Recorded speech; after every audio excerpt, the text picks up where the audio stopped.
ভয়াবহ দাবানলে বিপর্যস্ত অস্ট্রেলিয়ার দক্ষিণ পূর্বাঞ্চল। মেলবোর্নের অদূরে আগুনে পুড়ে ছাই হয়ে গেছে একাধিক উপশহর। গ্রাস করেছে অন্তত ৩৬,০০০ হেক্টর বনভূমি। তীব্র তাপপ্রবাহ ও শুষ্ক দমকা হাওয়ায় আগুন নিয়ন্ত্রণের বাইরে চলে যাওয়ায় জরুরি অবস্থা জারি করা হয়েছে ভিক্টোরিয়া ও নিউ সাউথ ওয়েলেসে।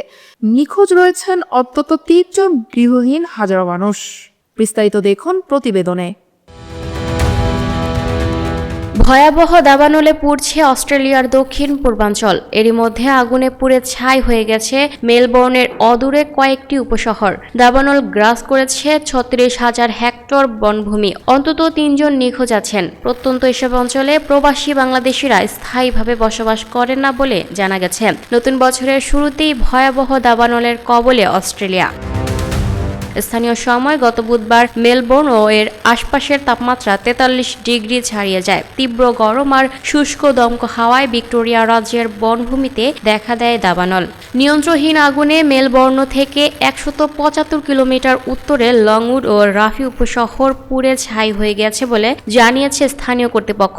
কয়েকজন নিখোঁজ হওয়ার খবর পাওয়া গেছে। ভিক্টোরিয়া রাজ্য ও নিউ সাউথ ওয়েলসের উচ্চ তাপমাত্রা প্রবণ এলাকায় শুক্রবার ৯ জানুয়ারি জরুরি অবস্থা জারি করা হয়েছে। নিরাপদ আশ্রয়ে সরে যেতে বলা হয়েছে ঝুঁকিতে থাকা বাসিন্দাদের। তবে বাড়তি সতর্কতা ও দমকল বাহিনীর সব প্রচেষ্টা ব্যর্থ করে মাত্র কয়েক ঘন্টায় ভিক্টোরিয়া ও নিউ সাউথ ওয়েলসের কয়েকটি আবাসিক অঞ্চলে দ্রুত আগুন ছড়িয়ে পড়ে। কয়েকটি উপশহরে প্রায় ৩৫,০০০ ঘরবাড়ি বিদ্যুৎ বিচ্ছিন্ন অবস্থায় আছে।